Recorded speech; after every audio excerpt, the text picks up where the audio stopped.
नमस्ते दोस्तों, आशा है आप सब स्वस्थ और बहुत अच्छे होंगे। इस वीडियो में हम कुछ नया सीखेंगे।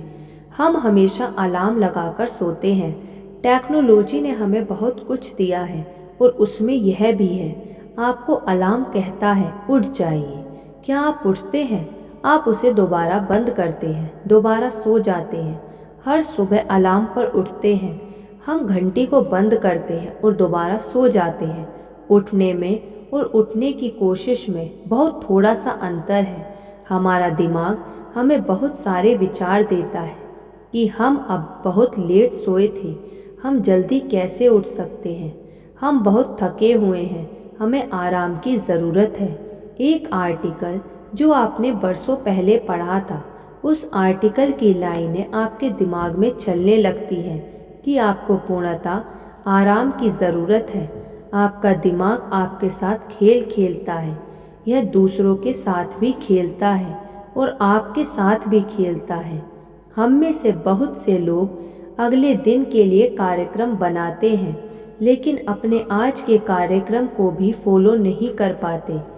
ब्रह्म मुहूर्त से मतलब नहीं है। अगर आप 6 बजे उठते हैं, 8 बजे उठते हैं, वेक अप कॉल लगाते हैं, लेकिन क्या आप उस समय उठ पाते हैं? सूरज आपके सिर पर चढ़ा है, आप कैसे सो सकते हैं? आप सोचिए कि आपके साथ समस्या क्या है। हम सभी दो श्रेणियों के होते हैं, सिस्टम सहायतार्थ और नॉन सिस्टम सहायतार्थ। जब हम उसके हिसाब से चलते हैं, अगर आप एक दिन भी लेट होते हैं तो यह कोई अच्छी बात नहीं है। लोग जब प्रैक्टिकल हैं, वे सोचते हैं कि लोग समय पर आए, ट्रैफिक ना हो। जब फ्लाइट समय से टेक ऑफ करती है तो आप कहते हैं बहुत अच्छी सर्विस है, बहुत अच्छी सुविधाएं हैं। जब आप लेट होते हैं तो आप भागते हैं और आपको पता चलता है कि आपकी फ़्लाइट मिस हो गई। वहाँ कितने कस्टमर केयर हैं, इस बात से मतलब नहीं है। मतलब यह है कि आप समय से नहीं पहुँचे। आप उन्हें कोसते हैं। चीज़ों की गलती नहीं है, चीज़ें अपने समय पर होती हैं।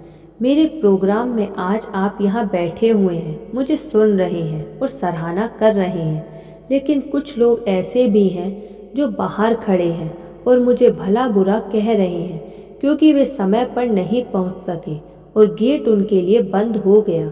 चीज़ें अपने समय पर हुई हैं। जो समय पर पहुँचा उसने हर चीज़ का आनंद लिया, जो समय पर नहीं पहुँचा उसने सिर्फ लोगों को कोसा। जब पुलिस किसी कुत्ते को तैयार करती है तो अनुशासन के साथ करती है। आप बिना लैस के पुलिस के कुत्ते को छोड़ सकते हैं। वह कभी अपनी आज़ादी का गलत इस्तेमाल नहीं करेगा क्योंकि वह अनुशासित है। बात आज़ादी छीनने की नहीं है, बात अनुशासन की है। अगर आप अनुशासन में नहीं हैं तो आप आज़ादी का दुरुपयोग कर रहे हैं। अगर आप अनुशासित हो जाएंगे तो आपको पता ही नहीं होगा कि आपका आज़ादी का दुरुपयोग क्या होता है। अगर कुत्ता प्रशिक्षित नहीं है तो आप कुत्ते का पट्टा खोलेंगे तो उसे पता ही नहीं होगा कि उसे क्या करना है। वह सिर्फ इधर उधर दौड़ेगा। जब ट्रेन ट्रैक पर दौड़ती है, बहुत तेज़ दौड़ती है, लेकिन उसकी वैल्यू तभी तक है जब वह ट्रैक पर अनुशासन के साथ दौड़ती है। बुलेट ट्रेन जब अपने ट्रैक को छोड़कर दौड़ने लगे तो उसकी आज़ादी की कोई वैल्यू नहीं है। जब एक नदी अपनी सीमाओं में दौड़ती है तो सभी को उसके फ़ायदे मिलते हैं। जब अपने बांध को तोड़ देती है, भयंकर हो जाती है, तो हम सभी जानते हैं एक दिन सुनामी भी आ सकता है। पतंग उड़ती है, लेकिन वह हमेशा अपने मांझे के अनुशासन में होती है। मांझा गया, अनुशासन गया, उसके स्वातंत्र्य की कोई वैल्यू नहीं। वह सिर्फ एक कागज का टुकड़ा है। वह फिर पतंग नहीं रहती। स्वतंत्रता यह नहीं है कि आप अपनी मर्जी से कुछ भी करें। यह स्वतंत्रता का गलत इस्तेमाल करना है।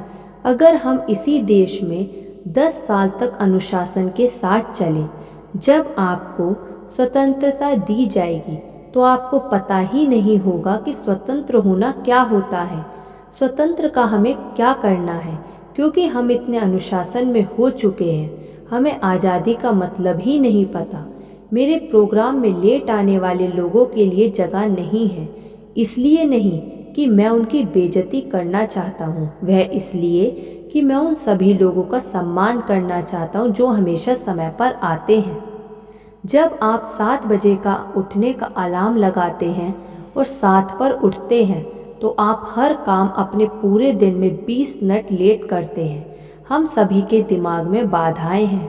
अगर आप 7 बजे सोचते हैं कि आप 7 बजे उठेंगे और आप 7 बजे नहीं उठ पाते, तो आप कैसे सोच सकते हैं कि आपके पास करोड़ रुपए होंगे?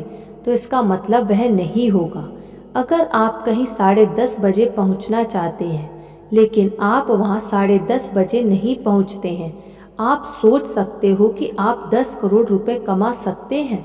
अगर आप उन चीज़ों को नियंत्रण में नहीं कर सकते जिन्हें आप नियंत्रण कर सकते हैं, तो आप उन चीज़ों को कैसे हासिल कर सकते हैं जो आपके नियंत्रण में ही नहीं है। अगर शत्रु बाहर है तो लड़ा जा सकता है, लेकिन शत्रु अंदर है, आपको कोई कैसे सहायता कर सकता है? अगर कोई आपको चाकू मारता है तो आपको बचाया जा सकता है। अगर आप चाकू पकड़कर खुद ही आपके पीछे दौड़ रहे हैं तो आपको कौन बचा सकता है? जब ऐसा होता है तो आपका दिमाग ही आप पर संदेह करने लगता है। जब आप कहते हैं कि आप 7 बजे उठेंगे और आप नहीं उठ पाते हैं तो आपका दिमाग संदेह करता है। आप कहीं 10 बजे पहुंचने का निर्णय करते हैं और आप 10 बजे नहीं पहुंचते हैं, तब आपका दिमाग आप पर संदेह करता है और इस तरह आप अपने अवचेतन मन में बहुत सारे संदेह पैदा कर लेते हैं। जब आप अपने जीवन में कुछ बड़ा पाना चाहते हैं और लोग विश्वास करते हैं कि आप वह कर सकते हैं, लेकिन आप खुद अपने आप पर संदेह करते हैं, आपका दिमाग आपसे सवाल करता है। जब आप 7 बजे नहीं उठ सकते तो आप कैसे सोच सकते हैं कि आप कुछ अच्छा कर सकते हैं? तो जब पूरी दुनिया आप पर विश्वास करे लेकिन आपका अवचेतन मन आप पर विश्वास ना करे, तो आपके लक्ष्य कितने भी बड़े हों, आप कभी वहां नहीं पहुंच सकते। चाहे दुनिया आप पर विश्वास ना करे, लेकिन आपका अवचेतन मन आप पर विश्वास करे, तो आप दुनिया में कुछ भी प्राप्त कर सकते हैं। अपना अवचेतन विश्वास तंत्र कैसे विकसित करें? कमिटमेंट कीजिए और कमिटमेंट का पालन कीजिए। वादा कीजिए और वादे को पूरा कीजिए। जब आप अपने बच्चे से वादा करते हैं कि आप उसे घर आकर चॉकलेट दिलाएंगे और घर पहुंचते हैं लेकिन उसे चॉकलेट नहीं दिला पाते हैं और आप अपना वादा तोड़ देते हैं, तो यह नहीं करना है। अगर आपने कोई भी वादा किया है तो उसे पूरा कीजिए। आपने कमिटमेंट किया है तो कमिटमेंट का ऑनर कीजिए। आपको सुबह उतने बजे उठना है, आप उतने बजे ही उठिए। आपका दिमाग कहेगा 5 मिनट 5 मिनट, लेकिन उठने का मतलब सिर्फ उठना है। थोड़े दिनों में आप देखेंगे कि आपका अवचेतन मन आपके ऊपर विश्वास करने लगेगा और आप जितने बजे उठना चाहते हैं उतने बजे ही उठ सकते हैं। छोटे छोटे बदलाव हमें मजबूत बनाते हैं।